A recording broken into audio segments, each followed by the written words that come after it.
Es una de las principales cartas del PRI para la gubernatura del estado de Hidalgo en 2016. David Penchina Group ocupa uno de los 128 despachos del Senado de la República, desde donde preside la Comisión de Energía y forma parte de otras 4 comisiones. Este abogado por la UNAM, con más de 30 años de militancia en el Revolucionario Institucional, nos confiesa en qué ocasiones relee El Príncipe de Maquiavelo.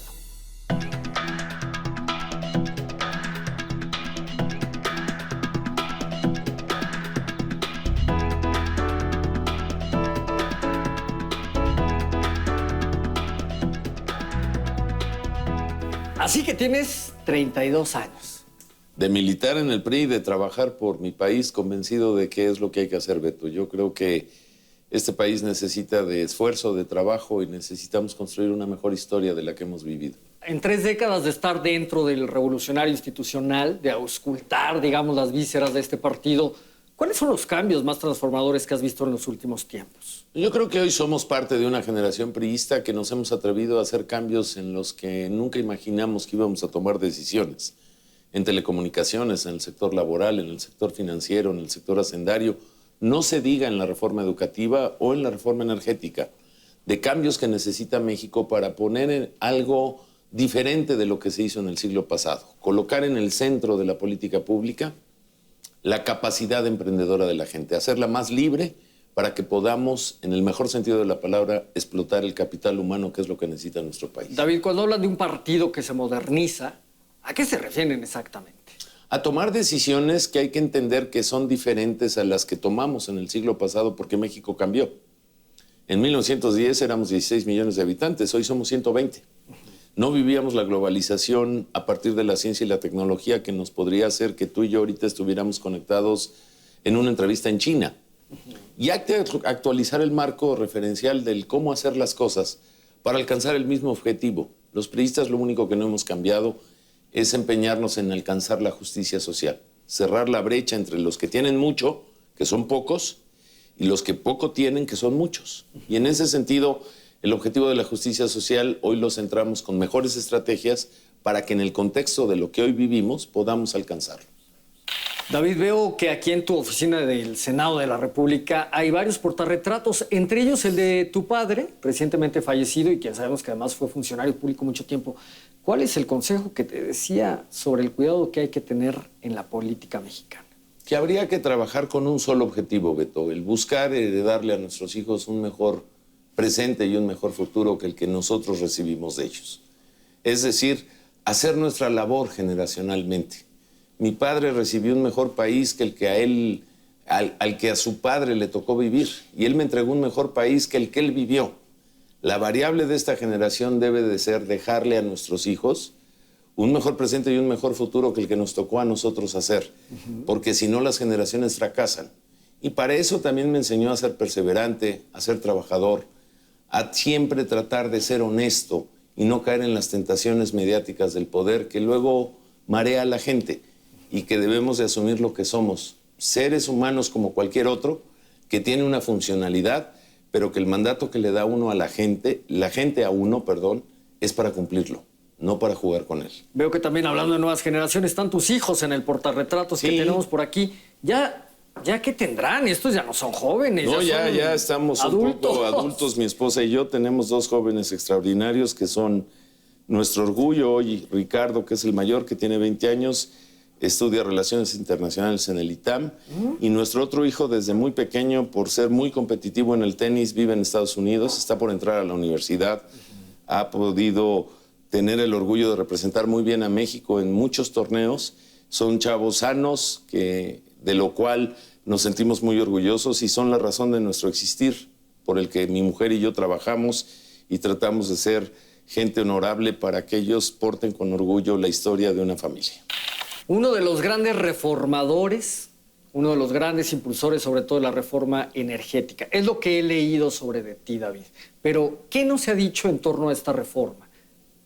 Lo que creo que no se ha dicho suficiente es que hay algo que no cambió en la reforma energética, que es que mantenemos la propiedad los mexicanos sobre nuestros recursos, pero que la forma de explotarlos hoy ya no son a través de un monopolio, que era antes lo que teníamos, un monopolio eléctrico como era CFE o como es Pemex para el petróleo, y que va a haber más competidores con un piso parejo todas estas empresas, incluido Pemex y CFE, para sacar y extraer de mejor manera nuestros recursos, y todos le van a pagar derechos, aprovechamientos, regalías al pueblo de México, que es el dueño de esos recursos.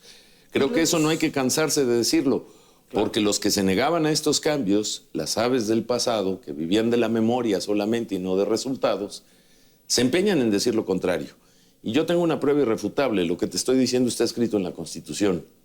Y los mexicanos estamos para defender a la Constitución. Pero ¿en cuánto tiempo los mexicanos van a poder de alguna manera percibir de manera tangible los que tú llamas beneficios de esta reforma? Bueno, ya empezamos a percibirlos. No creo que ganemos nada lacerándonos. Hoy ya la luz doméstica empieza a bajar su precio. La luz industrial bajó más de 25% su valor, lo cual nunca había ocurrido. El gas bajó su precio. La gasolina ya no sube cada bimestre. Están llegando inversiones. ¿Cuándo se va a consolidar este gran cambio? Yo creo que como la humedad año con año crecientemente, en una década. ¿Por qué una década, Beto? Pues porque vivimos encerrados 76 años.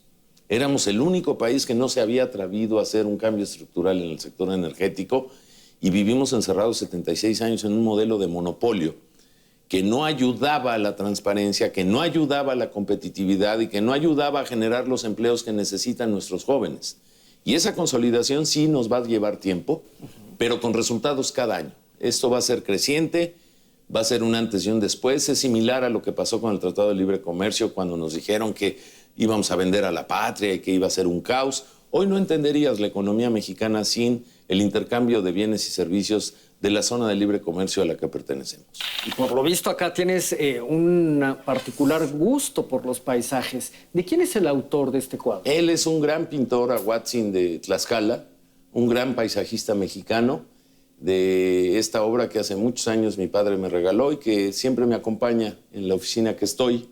Es tal vez uno de los mejores pintores, paisajistas mexicanos, tlaxcalteca, orgulloso. Tuve la oportunidad de conocerle y creo que es una gran obra. Esta y muchas que él ha hecho y que se exhiben en muchas partes de México. David, acá entre nos, ¿cuántas veces tuviste que visitar a tu vecino en el Senado de la República y líder sindical de los petroleros, Carlos Romero de Champs, para que se gestara la reforma? No era necesario visitarlo. Carlos Romero de Champs es el secretario de la comisión que yo tengo el honor de presidir, y Carlos Romero de Champs siempre estuvo atento a la reforma, y más allá de lo que se diga o que de lo que se le quiera criticar, fue un hombre que votó a favor de la reforma. Yo se lo reconozco por su valor, por su visión y por ser congruente entre lo que decía y lo que hacía. ¿Y el presidente de la República cuántas veces llamó a esta oficina para estar al pendiente de que El presidente de la República fue un hombre que estuvo muy cerca de nosotros, responsable del impulsor del cambio. El presidente de la República es un hombre que representa esta generación que nos atrevimos a cambiar las cosas.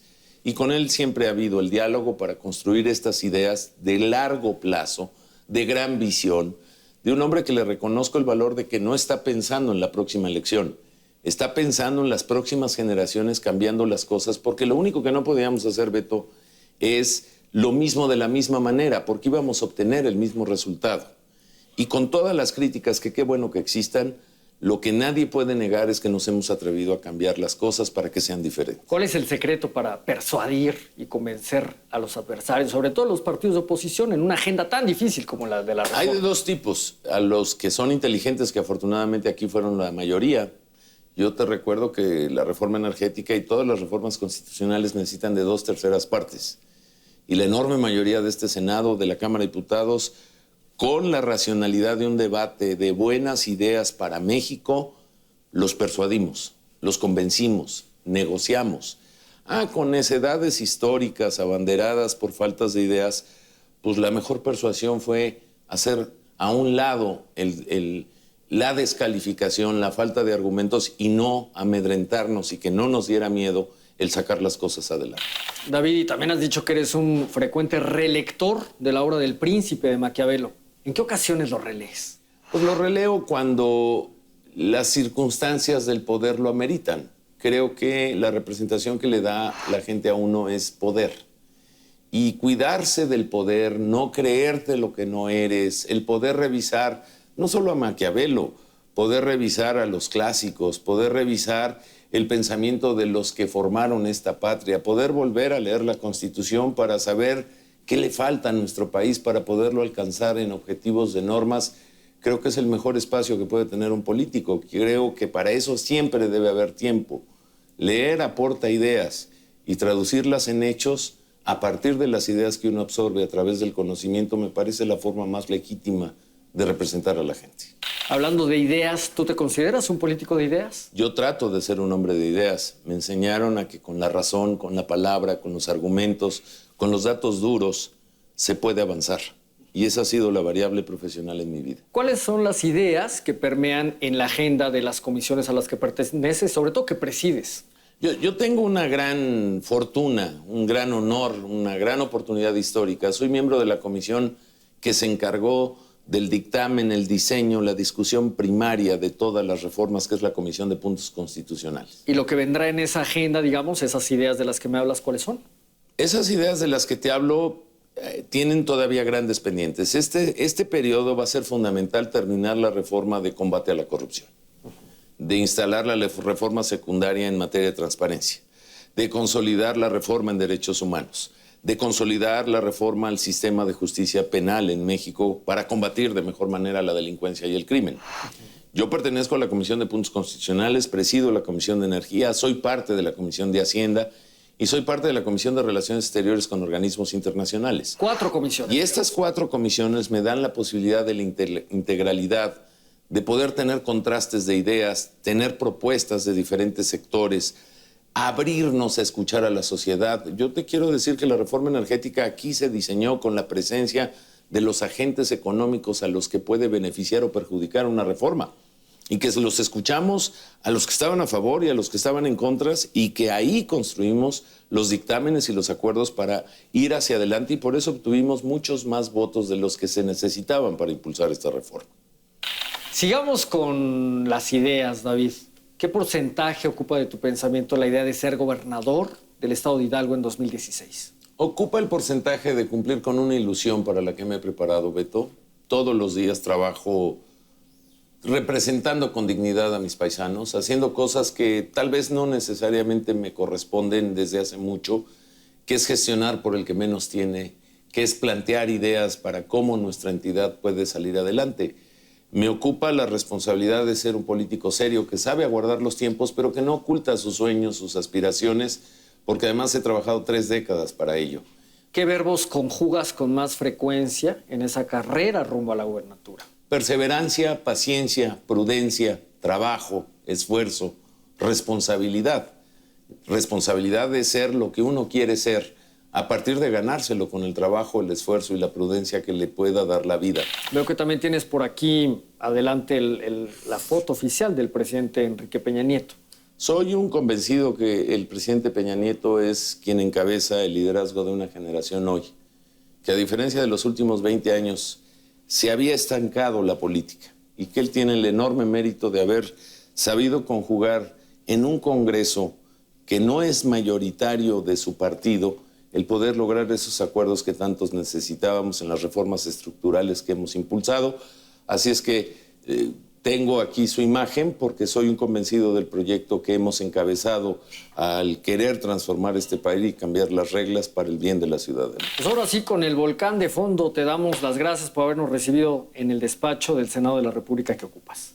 Gracias, Beto. Gracias a ti y a todo este gran equipo. Esta es su casa. Este es un espacio de la nación de todos los mexicanos. Y para mí es un honor el que se encuentren aquí. Sean bienvenidos y muchas gracias a todo el auditorio. Hasta pronto, David. Gracias, Beto.